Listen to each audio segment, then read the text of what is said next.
All right, so today we have a very special episode where I'm the one getting interviewed. So Tonya invited me on her radio show and podcast in studio where I get to be interviewed. So you get to see me kind of like kick back and share some important things, mostly on the topic of loss. And maybe you've experienced loss, or maybe it's happening now, or it will. There's all kinds of loss, from people, in our life, to positions, to status, to objects. There's all sorts of forms of loss. And I found that each time we lose something, it's an opportunity for us to invite in more of what we really do wish to enjoy in this life. And definitely stick around through the whole episode. I do share a really cool practice. It's super easy, super simple, so that you can feel like really good right now. And if you stick around to the very end, you're going to get an amazing behind-the-scenes treat of what do people talk about before they go on the air. What's going on before those FCC regulations kick in, and there's just certain things you can't say. What are people talking about? So we got a little fun of that at the very end of the episode. So thanks so much for being here. Hope you enjoy this special edition of the Engineering Emotions and Energy podcast with Justin Wink as a guest on Reset with Tonya Long. And the highest form of power is the power within. Oh, yes. Power within. Because that's about agency and choice. And people choose, I'm circling back to loss, a lot of people initially will look at loss as just was taken from them instead of what it makes available for them. When we experience loss, it's who did this to me? It's someone's where it's like, I'm part of this. Like, I was part of this. I might not have been aware, but when step back, it's like we're often part of the loss. Are you ready to live a life with enough time, money, and energy? Have relationships and connections that delight you? Are you ready for the extraordinary life you know you've been missing? If so, then this is the place for you. I'm a best-selling author, coach, consultant, and speaker who's worked in technology for over 2 decades. I'm a leader at transforming people and organizations from operating in fear, obligation, and guilt to running off joy, ease, and love. It's time for Engineering Emotions and Energy with me, Justin Wink, Ph.D. Hello, and welcome to Reset with Tonya here at KPCR 92.9 in gorgeous Los Gatos. It is a beautiful, sunny, bright blue day. And the forecast for tonight is, Justin? It's dark. It's going to be dark tonight. I have been absolutely worthless getting ready for this session because Justin and I go back, at least 11 months now.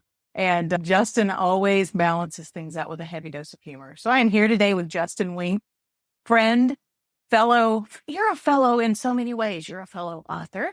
Actually, you have your book here, Engineered to Love. I do. For those watching on the YouTube or the wherever. Yeah. So 2 years. Hard to believe. Time flies. Hard to believe. 2 years, Engineered to Love. And Justin also is a very experienced podcaster with his podcast, Emotions Engineering. I think your podcast name is Energy. Engineering Emotions and Energy. So you got that E alliteration going. And as a Southern gal, I love my alliterations. But, we're here to talk about your resets. And so as I introduced Justin just a little, Justin's had plenty of resets. He got a Ph.D. in engineering and went off to do the deep tech work with a big company name in the Valley that's been around for 50 or more years. That's Intel. So you've been at several engineering tech companies, but the role that I most equivalent you to is Intel, because then you launched from Intel. You were delivering yoga classes at Intel. That made you a little different as a senior member of the engineering team. And then you went on to open up a practice where you are engineering emotions. That's the name of your company. And then you wrote a book on Engineered to Love, which I think is remarkable. I'm going to be stereotypical when I say this. Engineers don't talk about love. And you do. And you're talking about all kinds of love, of self, love of family, love of purpose. And it's just very impressive. Thank you so much, Tonya. Yeah, it's great to be here in a real radio station. I haven't been in a radio studio since I was in college. And it's so funny, the call letters, are on KPCR And the last radio station that I was on, I was college radio. It was Cal Poly Radio, Cape CPR. So it's the same letters, just mixed around. I think they were 92.3. I could be wrong. Maybe. And it was great getting to come in here and listen on the way in. Did you know that this station can be heard up to 3 miles away? That was about how far away when it. Cal Poly thing? No, here. This, okay. Yeah, I was about 3 miles away when I finally could get my car to actually tune into the station. So a little tip for the management is you want to put that transmitter up high, like on top of the desk or something, so it can be. So we can talk about that later because actually our station director took a little weekend trip down south, close to SLO, where you I think went to undergrad, and he was able to pick up the station. I shouldn't, but it was like Paso Robles. He was so excited. There was such great range. I don't know. Oh, maybe as I'm coming from the north and the coast here, so it's different. Yeah.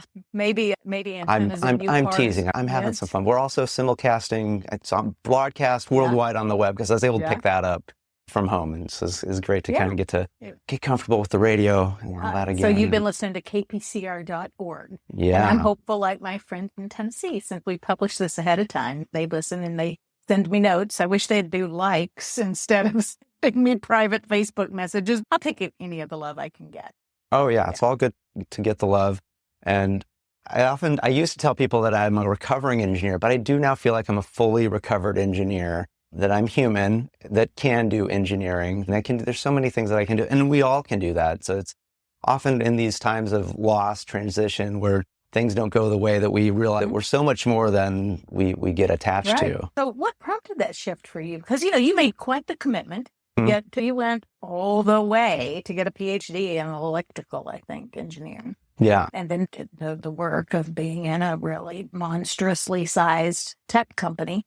And then you took that yoga class and went in your own direction in that world. Yeah. What was behind that transition for you? So much of this transition was motivated by horrible, crippling depression, I would say. And that's what got me into yoga and meditation was when I was in grad school, I had some really challenging depression that forced me to go get help from therapy and even some pharmacology. Mm-hmm. And I was like, I don't want to be stuck with this stuff. Like, what else is there? And so I got into meditation, I got into yoga, and then about 10 years later, I ended up having kind of like another round around the COVID time. And that was really, but I'd like to let people know that I feel like that era of the pain, the challenging emotions, the losing your job, the losing your relationship, the fear that, well, if I don't do this, then I'm going to starve, or I'm going to be a loser, I'm going to be a failure. I feel like those times are going away, and we are moving towards you do things because, well, that sounds fun, or I don't know, that just delights my heart. And I think that's where we're going. And it's going to be a shift for a lot of people that have been used to the old way of you wait until, oh my gosh, something's on fire. So I guess now I better figure out where I actually want to go because I can't be here anymore. And so instead, we're looking around and, oh my gosh, look over there. Isn't that a great place to go? Maybe I'll just do a radio show. You know what I think? What do I have? You have a lot of things. Besides a merman shirt. Besides a merman shirt, that is a great shirt you're wearing today. You have curiosity. Mm-hmm. You and I live in a very intense world. The people that we are wired to be here to help on their journeys. It's pretty intense living in the Bay Area. Mm-hmm. And people often live in scarcity and fear. Yeah. And I'm guilty. The conversations we have, but I am far from arriving at being better at this. It's a journey, but you really have a consistent framework of always being like, that is so cool. What will that mean for us? Where I'm like, how am I going to make this work? And you're like, oh, I could think of all the ways to make this work. And I think that curiosity has led you to happiness. Yeah. Everything is possibility for you. Yeah, because it really has been of how can I actually experience more happiness? It's been a journey. And there's a little bit of those, the cliche of, oh, went all this time and I found out that what I had the whole time. You wrote the book based on AI through the lens of the Wizard of Oz, where she kind of realizes, oh, you probably know but she had it all along. And it's like my source of happiness is with me, period, end of story. And it's within you and it's within each of us. And really, it radiates the other way. Like our outside is a reflection of what's going on inside. So if everything around you sucks, because what's going on inside is pretty awful, not good. That's the bad news. The good news is you can change it. You just got to look in and do the shifting. And there's lots of ways, lots of people out here helping those shifts. That's a hard message for some people because all they hear in that is it's my fault. I feel bad. So for me, for the way I receive people and try to help them see things, to remind them it's their fault, they feel bad. There's a fine line. And people are such perfectionists out here, right? People that we consistently deal with have been top of their game in everything they've done since they walked at age 2 months. And they are very high achievers and surrounded by high achievers. So the comparison, which I've always said that comparison robs us of joy. Yeah. And it does. But I think that I'm saying you and me, we have to get past just focusing on the message that you feel bad if you choose to, because people need help arriving at a different place more naturally. What I would say is that for many of us and for many of you listening, that it's like things have happened to you that, and it's not your fault. I'd like to shift it. It's not your fault. It's your opportunity to shift it. I was at a gathering and there was an opportunity to be taught like dancing and stuff like that. And the dance instructors, the woman had like this great accent and she was like, now just be like a baby, just flow with it. Just be like a baby and don't worry about things. Let your body do and don't worry and things like that. And in so many ways, we are like babies. We like to think that, I'm an adult and things like that. But it's like a baby, they don't know everything that's necessarily going on. They're still figuring out their senses and their capabilities. And we're continuously like that. And it's once we realize, wait, I see what's going on. I see my ability. Now it's your opportunity. Like before, things were happening to you. But once you grow up, and the thing is, there's no timeline on this. I don't know. I hear people talk about kids and nieces and things, and so-and-so's not walking yet or not talking yet, because there's all these developmental timelines. Right. But on these types of things of like joy, happiness, there's no timeline. It's like some people, they get it when they're a kid. Some people get it when they're an adult. Some people get it just before they die. Some people, they're not going to get it in this lifetime. And I'm not here to force anybody on any timeline, but if anybody's, hey, I think I'm ready, I'm curious. And that's when there's that saying, the teacher appears when the student is ready. The teacher's always been there. It's just the teacher's being patient. The teacher's there always. And what you're saying about timelines, I think, is pretty important because everybody wants what they want right now. Yeah. And there's plenty of history around us about the people that didn't pop until they were 50 or 70 or after 5 company failures. There's no shortage of metrics around people arriving at their purpose into the journey, whether it's in years or activities that were hard before they got to nirvana. And so that's what I try to remind people, because we all think I'm working so hard. There's a little bit of I deserve this right now.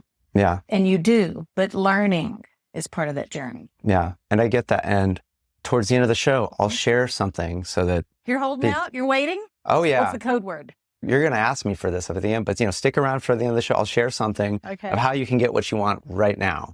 Because now is the only time you can actually get anything. People are not going to wait another 45 minutes for that. Well, I guess they can fast forward or there. It's all good. Let's go back to your dark days of engineering. Right? Wasn't dark days. I'm sure there were things about it. But when and how did you recognize that you needed to make a shift? Because I think you were in what many would consider an elevated place, a prestigious place, and you chose to move beyond that into something. I wouldn't say it's radically different in activity, yet you still maintain ties to that because those are the people that you help. Yeah. So that was part of your learning experience. But what helped you recognize that the discomfort was enough? You mentioned depression, but what helped you make a choice to actively do something different? It was, the sort of the pain of it's either I do something different or why even be on this earth in this form anymore? And so once getting to that state of being, it really does create the gateway, because it's now, I guess, anything's easier because it's the alternative is just annihilation from this experience. And I'll be honest, that always seemed like even too much work for me. I'm just like, that just seems like such a hassle to try to, Okay. it's just, And so then it seemed like usually there'd be something where I guess I could try this. There would have been something that would have been sprinkled into my mind that then it's, oh, I guess I could go to this meditation place. I loved listening to radio growing up. Like I listened to all sorts of talk radio and Howard Stern. And I just remember him talking about how hard his childhood was, but that learning like transcendental meditation changed his life. And so that seed was like buried inside of me. And then when it got too hard for me, I was like, oh, let me go look out meditation. And also he talked about going to therapy. And so like I could go get a therapist. And then once I got going, my journey has really been very incremental. It's never been the Tony Robbins school of take massive action, do massive transformation, change things right now. See how big my head is. Like your head can be twice as huge. Just you got to change now and burn it all that's not working. And it's like, it doesn't have to be that way. That must mean that you've watched some of the available content out there for those genres. I've gone to those spaces. They have their time and their place, and for some people they do. But I found for me, it's little incremental stuff. Just my first position in Intel, I was doing analog circuit design, and after a couple of years, I'm like, I don't enjoy being around these people because they're not really all that human. Maybe I could try being around marketing people or just other, like sometimes just these like little tiny steps can have big changes over a lifetime of, oh, okay, like I could be around different people and they'll have a different perspective, and then I need to use different tools or learn different ways of being. It's okay. I'm still technical, but now I've got to learn some businessy stuff and think about how my message is being perceived and how am I being perceived? And so it's been very incremental, I would say. So there really has been a journey over a couple decades at this point. And it's like, I like to say that I've now figured out some ways that can speed that up for people. Because that's one of the things like I'm really good at. Because your experience and what you learned didn't work and what did work, you can save people the time and energy that you spent getting there. I love it. But if somebody wants to take 2 decades, like they can, but if they want to compress that into 2 years. You don't know how many late 20-year-olds I've said, please go to therapy now. You don't get to be 50 and then do your good therapy and then have squandered 20 good years where you were doing relationships wrong. This is typically, and you know who you are if you're out there listening, I've said to people, go now, invest the money. I know you don't make a lot of money right now because, of the place in life you're just getting started. Get yourself squared away so that you go into relationship whole and healthy and you don't waste 20 years on pain from relationships. And I've got some good success stories under my belt of people who have done that and are just remarkably transformed in how they look at themselves. Oh, so then their relationships are more fulfilling and clear. Yeah. I'm going to take 1 second real quick and do a quick station identifier. We are at KPCR LP 92.9 in Los Gatos and sister station KMRT LP 101.9 out of Santa Cruz. It's a beautiful day at Pirate Cat Radio. We are here with Reset with Tonya with my good friend Justin Wink. My wicked friend, Justin Wink. That's a reflection on our past. We did a podcast right before Wicked was released back in the fall. And you were very thoughtful because you did the podcast at the timing you did because my book was based on the Wizard of Oz theme. And then we went and saw the Wicked movie the next weekend together, and it was a lot of fun. So. Yeah, and I ended up really enjoying it. Musicals, not necessarily my thing, but it's well done and fun, and I was glad I went. And it was very thoughtful of you, and it gave you a conversation point for all the people that are in your life that would have. Yeah. Have you seen Wicked? Because it was such a big release when it came out. Yeah. Yeah. Good. So something you said right before the station ID made me write down finding your tribe. Mm-hmm. Because you talked about, should I go hang out with marketing people? With the engineers, should I hang out with people that think and feel and act differently? So finding your tribe, I think, is such an important part of evolving. And I think part of finding your tribe is being willing to let go of what you have. Yeah. So did you have to let go? You let go of the identity as being a large public company software leader. You let go of that identity. Yeah, it'd be nice to say that, oh, that was such a conscious decision, yet in reality, it was one of the releases that was a little bit thrust upon me. I like to say I was liberated from my job, but I was part of a layoff, part of a layoff. Mm-hmm. And it was one of many in the past few years gut-wrenching experiences of just, what happened? What do you mean? And yet also, as I've learned that in any and all loss, there ends up being so much more to gain, because it's like, absolutely. Say that again. in any loss, there's so much to be gained. Okay. Because if we just take the simple metaphor of, right now, I have a book in my hand, but if, let's say if Tonya had $100,000 she wanted to give me, I can't take the $100,000 from Tonya unless I'm willing to let go of this book.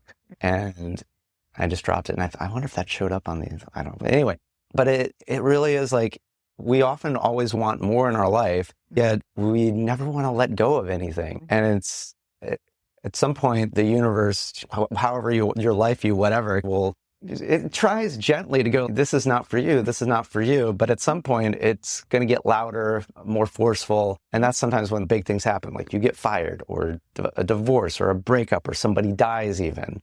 Because I've experienced loss of my mother, grandmother, sister in like the last 3-ish years. And it's also allowed me to really look at what are my relationships. And I'm so grateful for the relationships that have come into my life since these losses and things like that. And I know that it's a way of me growing and growing with them, even though they're no longer here. And I've been able to grow since I'm not at a tech company anymore. The things I've been able to do and experience, even though I was able to do a lot without having to spend a lot of time, but it was still like I'm beholden to who's writing the salary check. And yeah. And you moved, I think what you moved into, whether it was intentional or not at the time, has given you far more choice and agency in what you do. And that agency, I think, for many of us, leads to better fulfillment and happiness. Oh, yeah. And there's probably many people out there that have maybe gotten into things and they have some idea of what it means to be successful in it. There can be such a gift in not being successful in something yet, because success can be such a trap. There's the term, the golden handcuffs. 100%. But any type of success can be a golden hand. It's if you do something and all of a sudden you have 100,000 people that love that. Can you do anything different and keep those people? Probably not. So that's going to be something even harder to let go of. So if you've gotten into something and it's not going, it's like you just might be building one of what might be required of a few skills before you get to your really big thing. And if you got too big too soon, it might actually slow you down. I've done a lot of things where I've at times been like, oh, why am I not good at this? It's not quote unquote successful. And then a year later, I'm like, oh, I'm so glad that didn't work out, because I'm sick of that now. Like we were talking about loss, and you and I have some of the same losses, identical losses in our lives, divorces, a divorce each, not fully, but anyway, I digress. But being divorced is a loss. Losing a job, we've both done that, is a loss. We both lost our parents. You still have your dad. Yeah. A tremendous loss. And in Engineered to Love, you talk about being engineered to love and how that relates to loss. I should have prepared ahead and picked a passage for you to read. That would have been very prepared of me, because you've got some real zingers in your book. I do tend to good quotes come out, and luckily some of them made into the book, because some of them they just go out. And I think a recent one that came to me that I'm like, I think this is a cool thought. It was almost like the hierarchy of power, of just power is actually the lowest form. Then there's power with others. And the highest form of power is the power within. Oh, yes. Power within. Because that's about agency and choice. And people choose, I'm circling back to loss. A lot of people initially will look at loss as just was taken from them. Yeah. Instead of what it makes available for them. Yeah. Because I think a lot of people look at it kind of how I looked at what happened after my first experience of drinking jungle juice in college. What is jungle juice? So jungle juice is it alcoholic? It's alcoholic. Okay. It's alcoholic, where I believe it's just you get a big container and you just start throwing in whatever alcohols and juices. You just mix it all up and then you just scoop it up and drink it. Juice takes. We had a name for that was different. I've forgotten, but still. There's probably different names based off what, but it's just lots of hard alcohol and then lots of juice. To mask the burn. Yeah. So it'll get you messed up. You might not even know. And then you've got all of this nasty, cheap, whatever. Okay. But you were partaking of jungle juice. I derailed us with what is jungle juice. Yeah. So my first experience that I might have had a lot too much of that and went to sleep, passed out on my bed. And I awoken to a whole bunch of vomit in my bed. Justin. And my reaction was, who did this to me? Oh, good story. Now you're okay. Who did this to me? Yeah. I'm like, yeah, it is. Yeah. Somebody did. And I feel like when we experience loss, it's who did this to me? It's something, someone's, where it's really, it's like, I'm part of this. Like I was part of this. I might not have been aware, but when step back, it's like we're often part of the loss, and the loss is ultimately for our benefit. At least that's how I choose to look at it. And I think everyone can look at it that way too. Because it's like we were saying, it's like you can't have something new unless you allow some space by letting some stuff go. And that has to do with relationships and things like that. Like we can't, it's hard for us to have that experience of different forms of mother and father if the mother and father that we grew up with don't physically go away. Like it allows a different connection to the archetype, the energy, the whatever you want to call of, allows it to get even closer to having an ideal divine type connection to mother father when we don't have I don't know, it's just a messed up analogy. I'll share it. But we are on public radio. Yeah, it's more just, it's clean. But somebody, I'll just say somebody said something after, like my mother passed, and the way some inheritance things worked out, it was like, and this person's mother passed like when they were really young, and mine passed when I was older. It was just, hey, is it fair that you get what you got and I got what I got?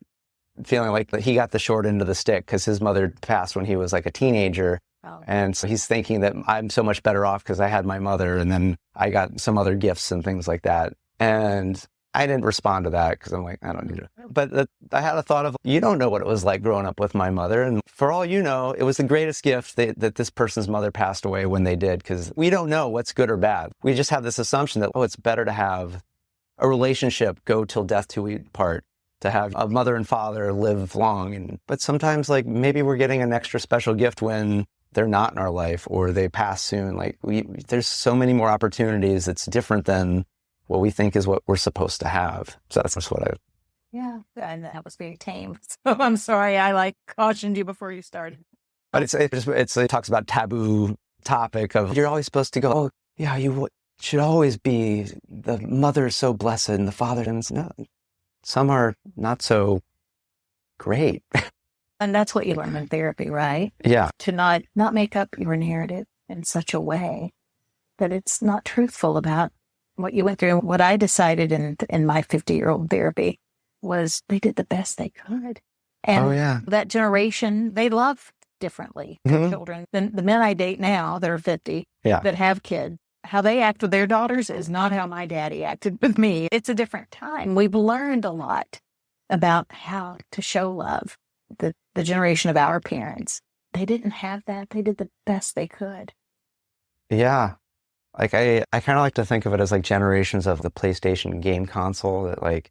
That's exactly how I think about it. There seems to be this expectation on both sides that it's like the parent to child thing should just be, there's some perfect whatever, but these are like new generations of hardware and software. And yes, there can be a little benefit of where you bring the older generation game to the new platform, but it's going to be missing a little something. It's not taking advantage of whatever. And so it's sort of like that new generation is going to need its own stuff and be different. And it's like you respect the older generation for all of it because it let us get to the new generation. But it's like, we shouldn't stop growing and we shouldn't stop shifting. There's value in both. I'm thinking about the analogy or the differences I just articulated with the men that I date that have children. Yeah. It's different. But I think there's good and bad on both sides. With my parents, who I loved deeply, I learned to be resilient. I learned to be resourceful. I learned to be very independent and do my own things. I think this generation is getting a lot of hands-on love. But with that hands-on love, they're not developing the same levels of resourcefulness because that muscle isn't grown, because it's like, oh, let daddy do it for you. Oh, let mommy write a check and have that done. And people want to do good for their kids. The childless woman on the video recognizes, let them skin their knees, let them grow, let them figure it out. Mm-hmm. It's amazing what kids will figure out if you give them the space. And a lot of parents are so deeply involved today with their kids. To them, it's abusive. If they're not like, they're holding their hand, putting the Band-Aid on the knee every time there's a little scrape. And I think in a lot of ways, the kids get a lot of love, but it's not long-term. It's not good for the long term because it's not letting them grow. Feeling overwhelmed by the daily grind? Imagine if you could pause, reset, and truly connect with a calmer, more fulfilled you. It's not just a dream, it's absolutely possible.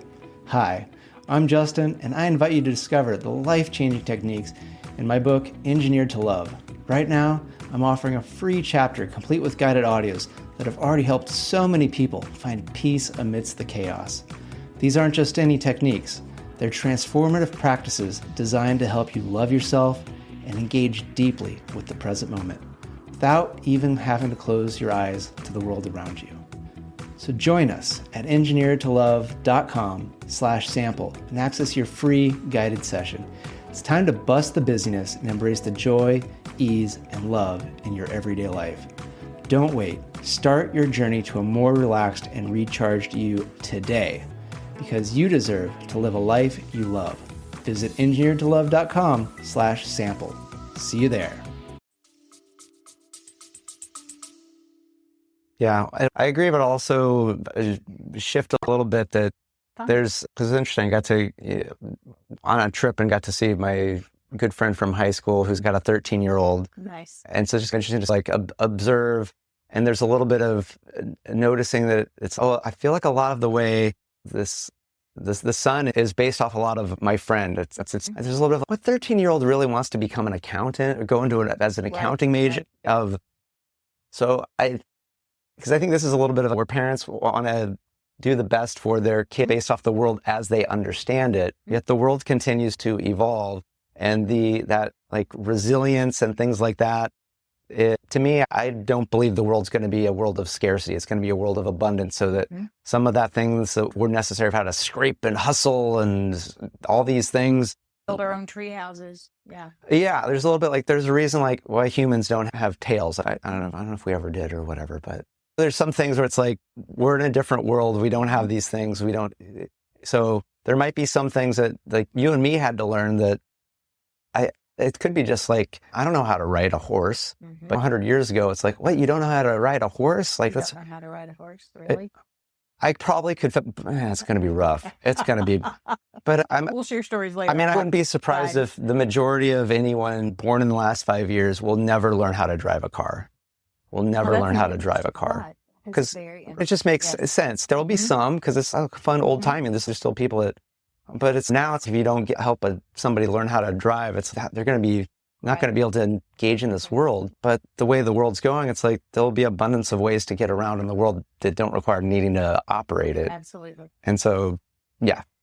Good. So you mentioned the 13-year-old, which is a great segue for me to do this next station identifier. Oh. And I'll tie it into 13-year-old in just a minute when I say, you are listening to Reset with Tonya with Justin Lee on KPCR LP 92.9 out of Los Gatos and KMRT LP 101.9 out of Santa Cruz. And the connection to the 13-year-old is that Pirate Cat Radio here in Los Gatos is running a summer camp for radio broadcasting.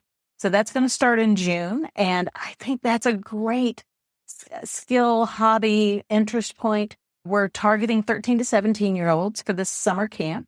So look on kpcr.org to get more information. It starts in June. And gosh, I just think that would be really cool because a lot of these kids are interested in podcasting. These are such relevant skills. And you and I know speaking skills are really important. And to give these younger people a chance to work on that, I think will be a brilliant way. Yeah, it really allows a lot of things from the speaking, communication, technology. Yeah. I'm excited about it. I think it's going to be pretty cool. Anyway. Yeah.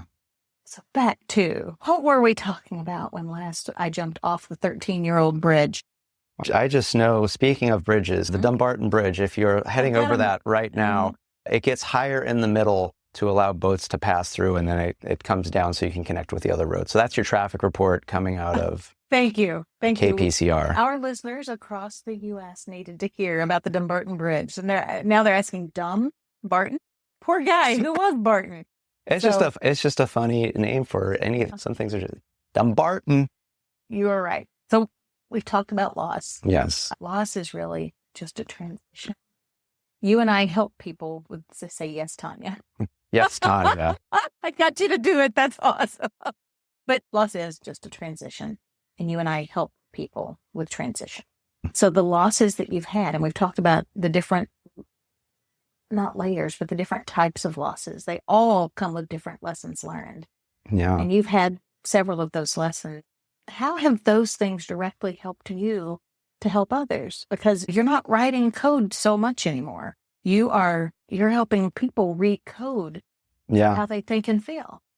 Yeah. It's the great thing about not having identity is it's so much easier to not take stuff personally.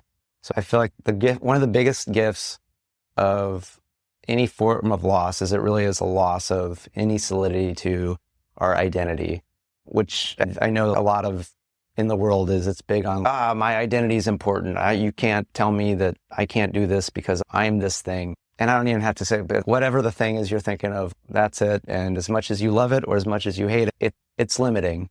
Because I've really gotten to a point where I view myself as a human and unique. And then the rest are just kind of like attributes I can kind of play with. It's like I have preferences, I have things I want to do, but it's like, for the most part, you tell me, it's like, Justin, engineers are the worst thing ever. I'm like, I don't know. You tell me anything about, there'll be times that I'll get pissed off or upset or whatever. Yeah. But for the most part, I can get over that pretty quickly. And so it allows me to be of service more. Like I had the great opportunity, went to this gathering in Florida, and I got to offer a workshop where I was teaching people how to turn their triggers into treasures with humor. I love it. Yeah. Oh, I love it. Yeah. And 5 of the people loved it too, out of the 7 that showed up. And 2, I had the one guy that is just, I don't get it. It's just, I'm not getting it. Like I saw this guy in a couple things. He's just I'm not getting it guy because his brain, but he's getting it. And I don't have to force him, argue, whatever. And then I also got the woman I didn't actually get her name, but we can just say it was Karen, that she's just really attached to being frustrated with what she doesn't have. And just like, what? Yeah. And I'm just I'm able to like respect and allow her to be who she is, where she is. And maybe some of the stuff I said those seeds will sprout later or not. Yeah. But I'm going to appreciate the people that got it and trust that the people that showed up that maybe didn't get it right then, they will get it. So I feel like that's been one of the big things is it's like I appreciate, I always look for ways that I could improve, change, shift. Like afterwards, I'm like, ooh, if I presented it in this little shift of it, like it might make it a little bit more accessible, whatever. So it's not about, I don't have to worry about anybody else. It's not that, but I'm not so worried that I'm not going to do my thing and I'm not going to say what I'm going to say. Cause it's like, people are telling me some very challenging, triggering things of, I've had this I just got broken up with 2 weeks ago and this is how he did. And this is what's coming. And so someone telling us, like, hey, pause, skip to the end. What's really going on here? Yeah. If I was still like, it's one of my big identities used to be like, I'm somebody who's nice to everybody. That used to be an identity of someone who knew I was like, I'm so nice and so likable. Everyone needs to like me. That person can't truly help people when they need it, and it's not kind. We both coach loss, even when it's not framed that way. Lots of times when people are happy or unsettled, it's about some form of loss that doesn't necessarily involve a human transition and passing. It's the losses of jobs, the losses of marriages, those kinds of things. But I find that the loss of status is the biggest, most complex and difficult loss to help people through. Yeah. Including myself. I've lived that identity debt. Yeah. And it's not easy to come out of. And where's the oxygen tank? But helping people see a different path after a loss that involves status is one of the hardest to bring people out of for me. Yeah. This is an issue. I think somebody's got to really want to be open to letting go of that. And I don't know if it probably just doesn't get on someone's radar until they've actually lost their status, honestly. No, that's a very important thing you just said. Yeah. It is never, in my experience, it is never on people's radar. Yeah. And it's the element of, I'm not suggesting people go around and prepare for loss, because you can spend your whole, that's not the solution, but how people identify with and accept loss. And in fact, even for me, you and I have talked a lot about detachment, because I love that word, being detached from outcomes. Yeah. But I am starting to transition my own thought processes, not just because detachment is passive, and I am not, it can be passive, and I'm not passive. I'm switching my mindset more to acceptance. Yeah. Because detachment reflects to someone else. I don't care. I don't care. You can do whatever you want. I don't care. I do care what you do, but I accept what you do. And I think this conversation is parallel to the healing conversations that happen when people are dealing with loss of status.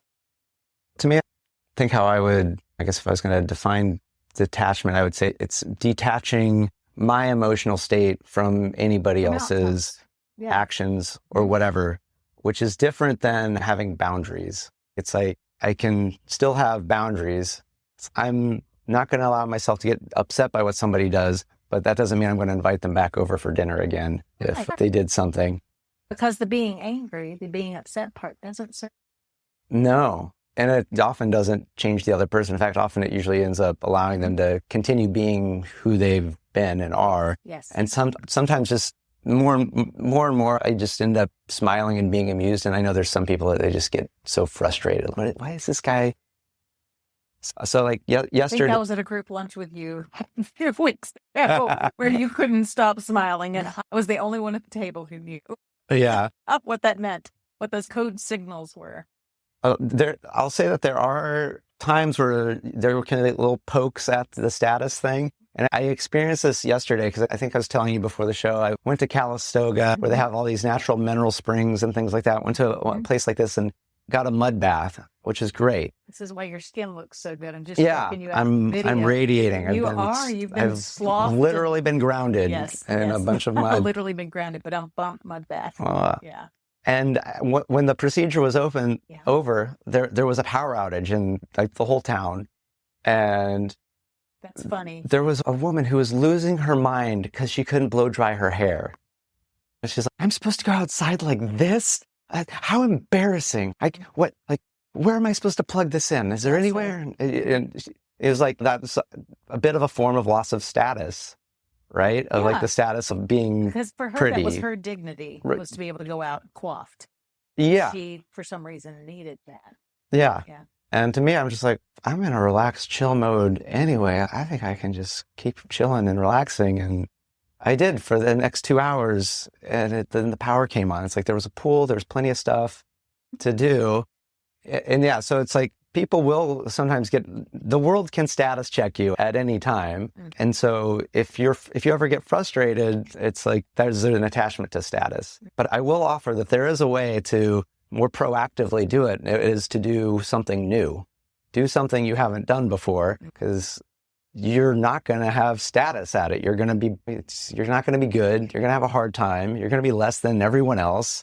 And so notice what comes up. And so then that's if it's really frustrating, really challenging, whatever, it's like probably time to get some tools, get some practices, talk to some people. Because I do believe that like all of these times of loss and things, like they can be really awful, but they don't have to be as awful.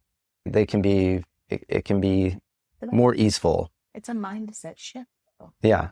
You and I know, because the way we show up with people, you can take two people and identify the same calamity, each of them. Yeah. Some people are like, very interesting. Well, I do with that. Yeah. And then other people are like, I can't, the hairdryer doesn't work. How am I ever going to get home? Yeah. Because me, I was like, the power's out. An even better detox. Like now I don't have any. Exactly. Now I'm just imagining if power had controlled the water supply in terms of pumping it into wherever you were, and you were in mud for the rest of the afternoon. That probably would have been inconvenient. Yeah. But it would have been a funny story to tell. Oh, yeah. Yeah. My 20-minute mud bath lasted 3.5 hours because there was a power outage. Yeah. Yeah. Because a lot of things, like the sooner you can get to 30 years from now, if you looked back, what would you think about it? If you could do that now, you just skip to the, oh, this is an enjoyable story. I'm being a part of it. Instead of Right. that, oh my gosh. Yeah, that's an interesting framework to consider. If people have thought about, how do I turn this into a good story? Because this is a unique experience. Yeah. So how do I turn it into a good story? If we looked at things with that mindset, we might create a feeling of purpose in what is happening and enjoyment of it, maybe.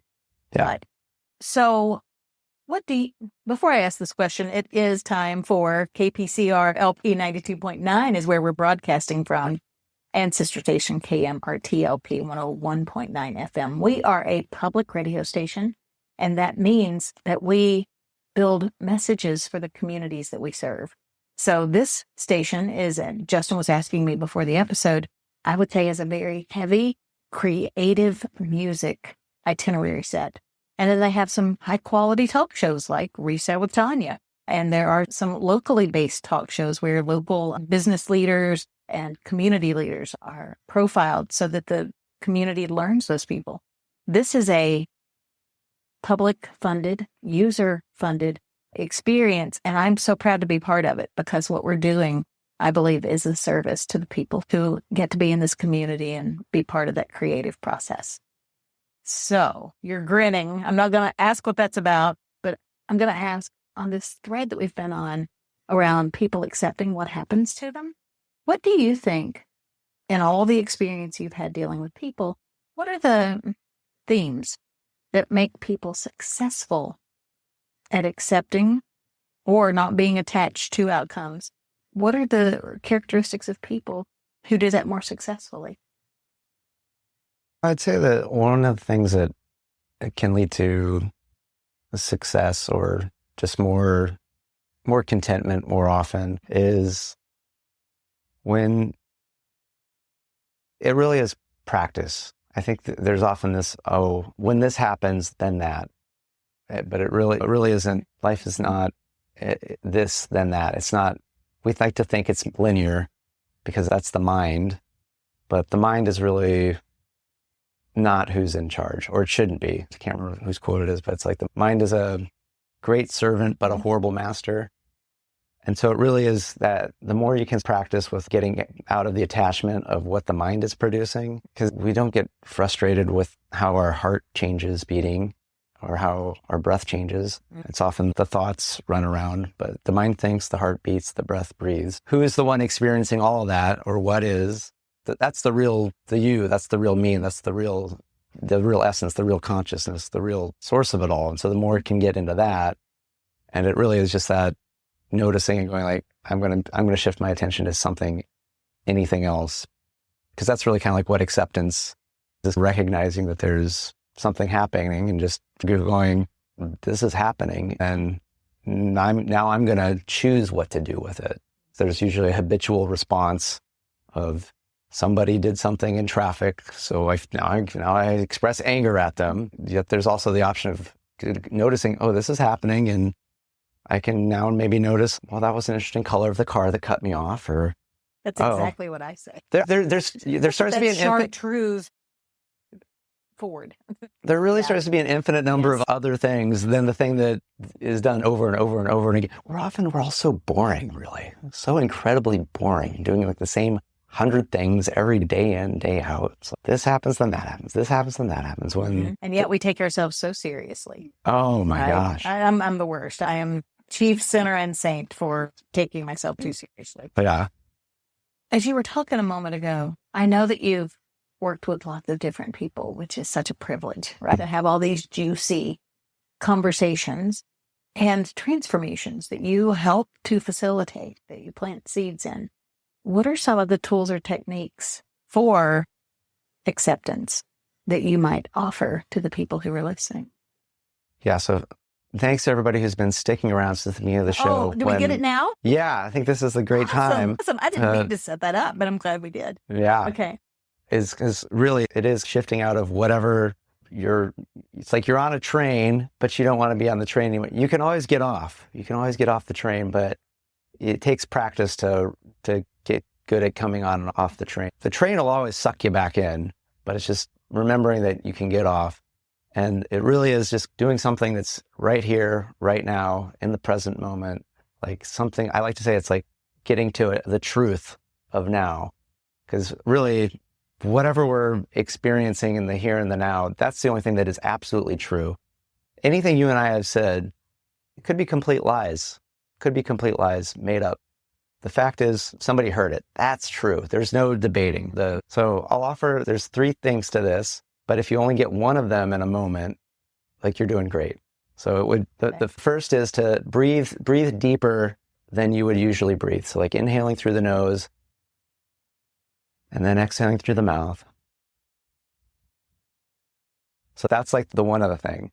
And then the second thing is when you're doing that, you can imagine that you're like breathing into your heart, like into the heart area, and then exhaling out to wherever. So just, that's now a second thing is it's like the breath, then attention on your heart area.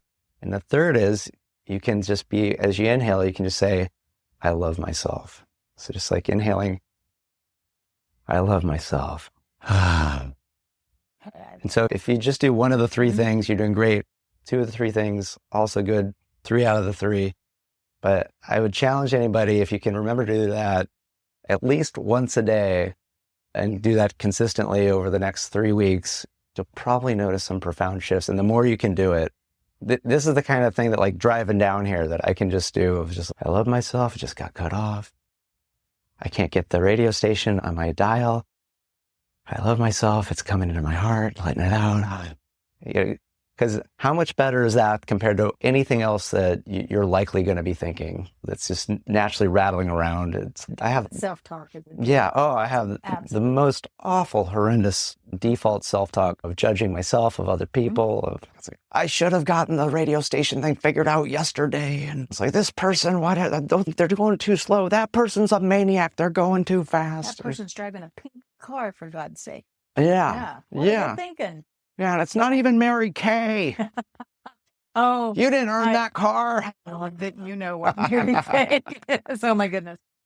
All right. Thank you for that. Yeah. And when people are exhaling loudly on Zoom calls across America tomorrow, we'll know that they listened to the podcast. What you shared. So thank you for that moment of teach and reach. Yeah. Yeah. And if you breathe in a way that people can hear it, that's a service to other people, because then they go, well, maybe I should breathe too. Yeah, that'd be like it can be like like a real fun thing, because I think most people maybe are aware that like when you yawn, it causes other people to yawn. I did that just yesterday. Yeah. But that can happen, and it's just, oh, wait, I'm powerful. I just did a deep breath, and now I notice other people breathing a little bit more deeply. We're so powerful. Like service to the world. Yeah. I love it. Yeah. I love it. Speaking of service to the world, we haven't talked about technology at all. Isn't that amazing? Isn't it wonderful? I'm feeling so relaxed. Well, we talk about the KPCR radio camp for the teens a little bit. Fine. Yeah. It's a stretch to say that was a technology conversation. I just wanted, it sounded like a great event that I wanted to plug again. Yeah. Oh, thank you. Oh, for the kids. Thank you for that. You've done improv. We've talked about improv. I have. Those gifts. So thank you for all those gifts that you've given today. But on the tech talk side, what role do you think technology plays in well-being, or could play? That's a fun conversation. I'll answer this I'll answer more of just what I think the role of technology should be, period. The role of technology should be to serve us however we desire, period, end of story. So I hear a lot of people that have all these credentials and all these experience going, I think technology and AI is going to do this to us and that to us. And I'm like, I don't care. If you can't say what you want it to do, you probably should, go retire and not bother anybody anymore. I want technology to be here to serve us so that we can enjoy our lives, connect with other people, get to be more artistic, live in a world of abundance where we don't have to worry about doing things to eat, to have medical care, to have places to live. That's the kind of world that I'm putting in, that I'm creating, that technology is going to be here, that it's going to be the most incredible servant. It's going to be maybe like the fourth servant. It's our heart serves us, our lungs serve us, our mind serves us, and then technology is going to serve us. It's been backwards for way too long where we have been serving technology. It's time to end that. And if somebody is not about ending that, stop listening to them. Stop paying them any attention. They're a child. We've let the kids run amok for too long, especially here in Silicon Valley and in other parts of the world. It's time for the adults to go, all right, kids, that was cute. We're going to make this actually something that's going to be really enjoyable for everybody. It's time for technology to be for everybody, period, end of story. And that'll just result in great wellness. I love it. What would be your number one tactical, practical tip? I'm talking about the real meat and potato stuff. Don't look at your cell phone at night when you go to bed.